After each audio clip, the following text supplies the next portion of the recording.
كما صليت على إبراهيم وعلى آل إبراهيم في العالمين إنك حميد مجيد. قال الله تبارك وتعالى في كلامه المجيد: أعوذ بالله من الشيطان الرجيم. بسم الله الرحمن الرحيم.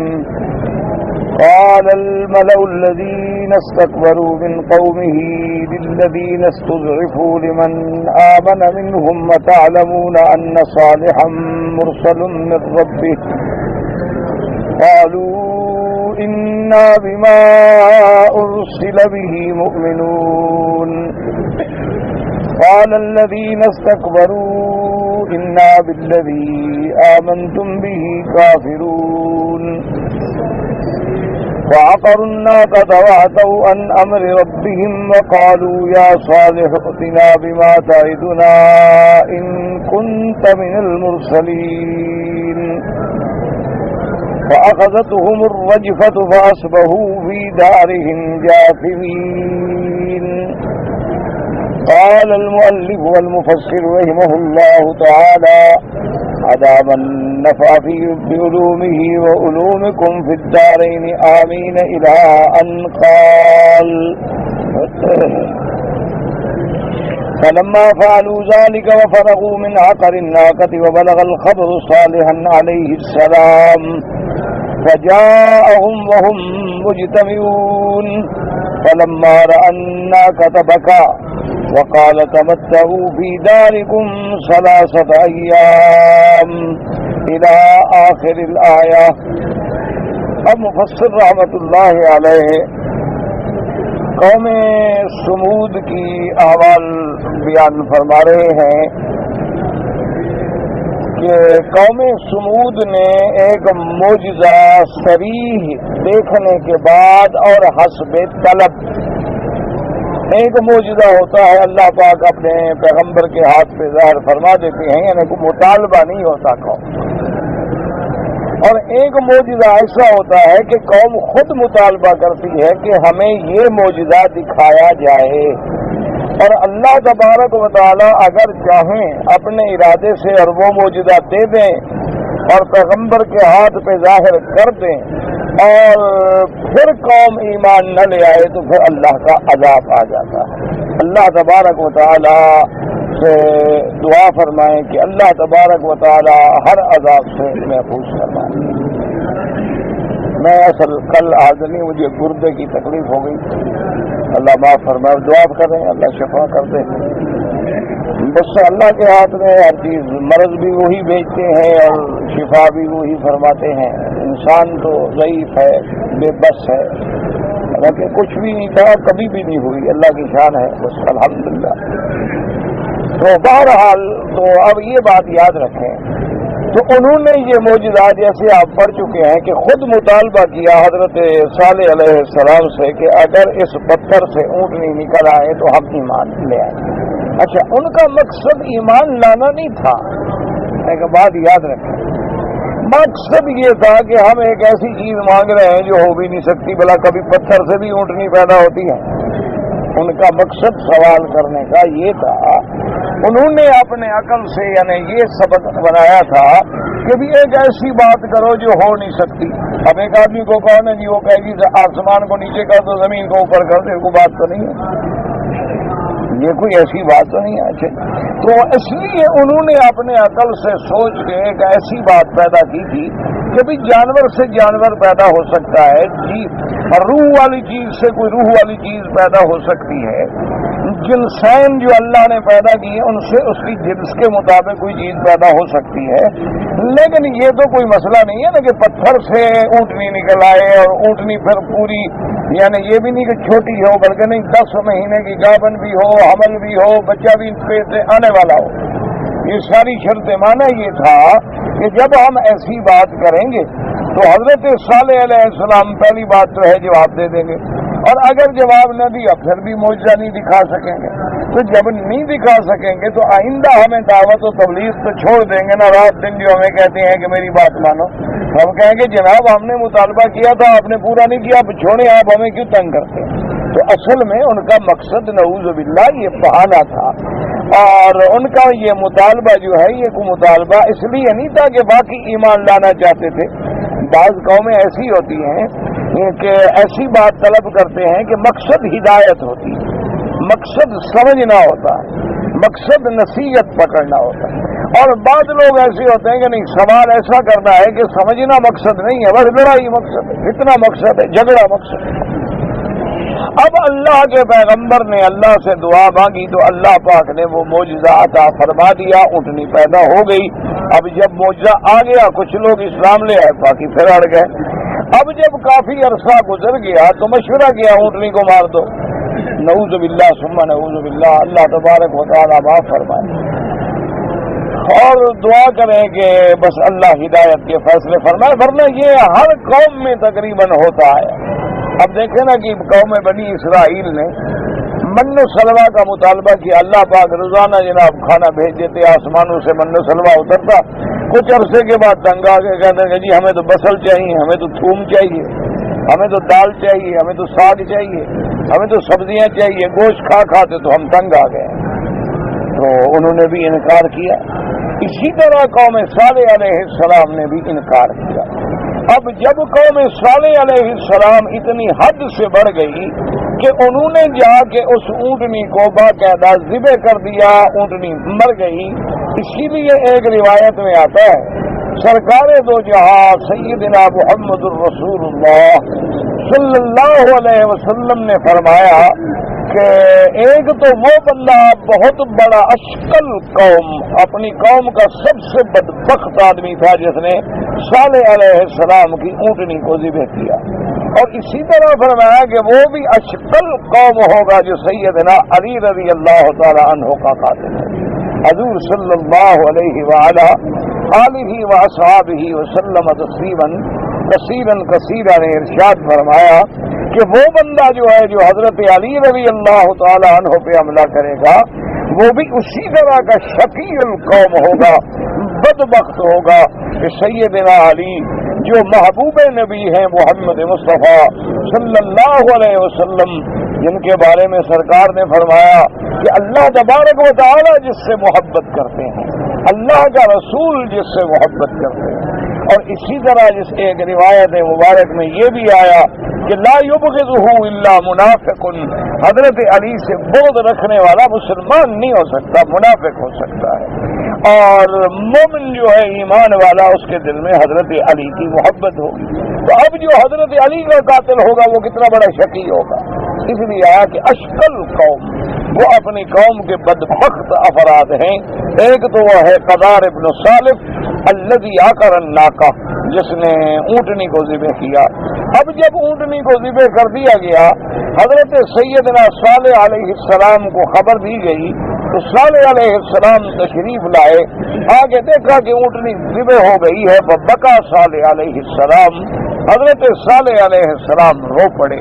وہ اس لیے نہیں رہے تھے کہ بھی ایک اونٹنی کیوں ذبح ہو گئی، اللہ کے پیغمبر کو پتا تھا کہ یہ قوم نے مطالبہ خود کیا تھا، اور اس معجزے کے بعد ایمان نہ لائے اور ایمان کے علاوہ اتنے ظالم بن گئے کہ اس کو ذبح بھی کر دیا، تو اب ان پر اللہ کا عذاب آئے گا اور قوم جو ہے ہلاک و برباد ہو جائے گی۔ اور آپ نے ان کو پھر اللہ کے اخبار کے مطابق بتلا بھی دیا، فَتَمَتَّعُوا فِي دَارِكُمْ ثَلَاثَةَ أَيَّامٍ، کہ بھئی اب تم جو ہے 3 دن کے لیے وہ مہلت ہے، تمہیں 3 دن فائدہ زندگی کا اٹھا لو، اس کے بعد اللہ کا عذاب جو ہے تمہیں پکڑ لے گا، پکڑ لیا۔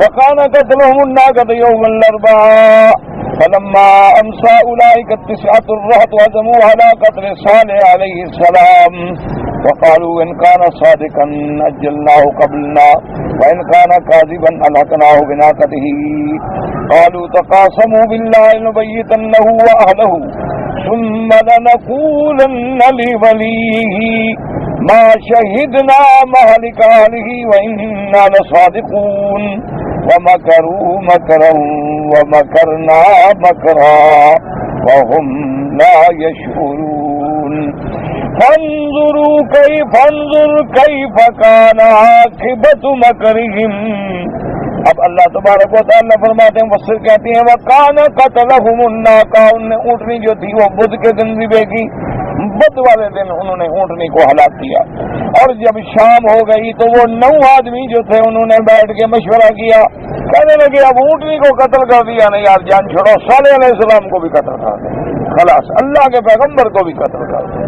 اور یہ قومیں ایسی گزری ہیں جنہوں نے اللہ کے انبیاء کو قتل کیا، ایسے انبیاء علیہم السلام یعنی جن کے سروں پہ آرے رکھے گئے، انبیاء علیہم السلام کو شہید کیا گیا۔ سرکار دو جہاں سیدنا محمد الرسول اللہ صلی اللہ علیہ وسلم کے لیے بھی کفار مکہ نے آخر قتل کا ہی فیصلہ کیا تھا نا۔ اللہ تبارک و تعالی نے جس کا قرآن میں ذکر فرمایا ہے کہ انہوں نے آپس میں بیٹھ کے فیصلہ کیا کہ یا تو قید کر دیں یا آپ کو ملک سے باہر بھیج دیں اور یا آپ کو قتل کر دیں، تو اسی قتل پہ انہوں نے اتفاق کر کے حضور کے گھر کا محاصرہ کیا اور اللہ تبارک و تعالی نے آپ کی حفاظت فرمائی۔ تو قوم انبیاء علیہم الصلاۃ والتسلیم کو اسی طرح یہودیوں نے حضرت عیسیٰ علیہ السلام کو قتل کرنے کے لیے کوشش کی، اللہ تبارک و تعالی نے زندہ انہیں آسمانوں پہ اٹھا لیا، لیکن انہوں نے تو اپنی طرف سے کوئی کمی نہیں کی۔ تو اب انہوں نے پروگرام بنا لیا کہ اچھا ایسا کرتے ہیں کہ اگر تو سچے ہیں صالح علیہ السلام تو چلو ہم جلدی سے پھر بھی ختم کر دیں، خواہ لوگ مسلمان ہو جائیں گے، اور اگر جھوٹے ہیں تو پھر ان کو بھی ہم نے اونٹنی کے ساتھ پہنچا دیا، تو بس فیصلہ کر لیا کہ چلو صالح السلام کو بھی قتل کر۔ اب قرآن فرماتا ہے قالوا تقاسموا باللہ، آپس میں قسمیں کھائیں کہ رات جو ہے نا جب رات گزرے تو رات کو جا کے ہم ناکہ لگائیں اور صالح علیہ السلام اور ان کے گھر والوں سب کو قتل کر دیں، اور جب قتل کر دیں گے اور ان کے اگر کوئی ولی وارث قوم کے اٹھیں گے مطالبہ کریں گے بھی کیوں قتل کیا، ہوں گے جی ہم نے قتل نہیں کیا، ماں شہدنا مالک علی السلام تو بالکل سچے ہیں، تو پھر ہماری بات مانی جائے گی، ان کی بات کون مانے گا۔ اللہ فرماتے ہیں وَمَكَرُوا مَكْرًا وَمَكَرْنَا مَكْرًا وَهُمْ لَا يَشْعُرُونَ۔ اللہ فرماتے ہیں کہ ان ظالموں نے بھی تدبیر کی، ان ظالموں نے بھی خفیہ طریقے سے میرے پیغمبر کو قتل کرنے کا پروگرام بنایا، لیکن ہماری تدبیر کا کون مقابلہ کر سکتا ہے، ہم تو ان کے مکر کو توڑنے والے ہیں۔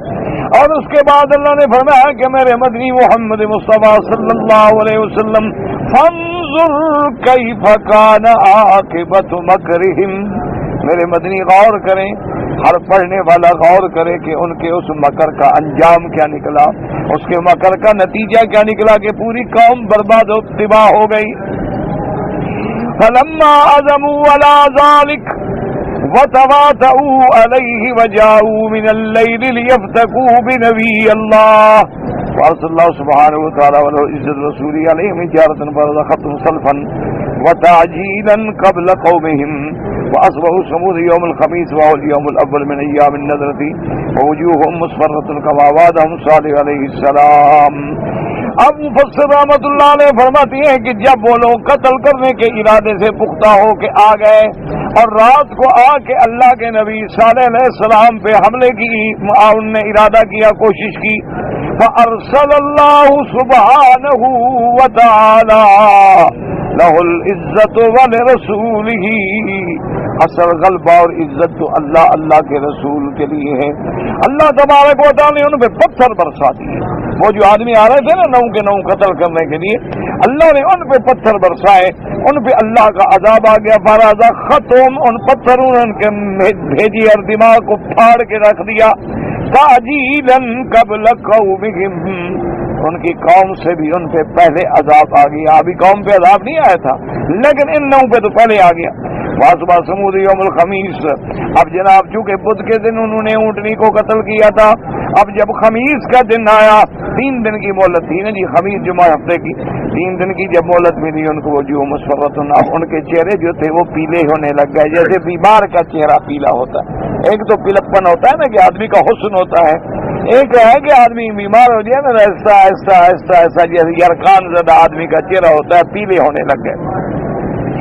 وَأَصْبَحُوا فِي الْيَوْمِ الثَّانِي مِنْ أَيَّامِ التَّعْجِيلِ يَوْمَ الْجُمْعَةِ وُجُوهُهُمْ مُحْمَرَّةٌ، اور جب جمعہ کا دن آیا تو اب ان کے چہرے جو تھے سرخی کی طرف بدلنے لگے۔ وَأَصْبَحُوا فِي الْيَوْمِ الثَّالِثِ مِنْ أَيَّامِ الْمَتَاعِ وَهُوَ يَوْمُ السَّبْتِ وَوُجُوهُهُمْ مُسْوَدَّةٌ،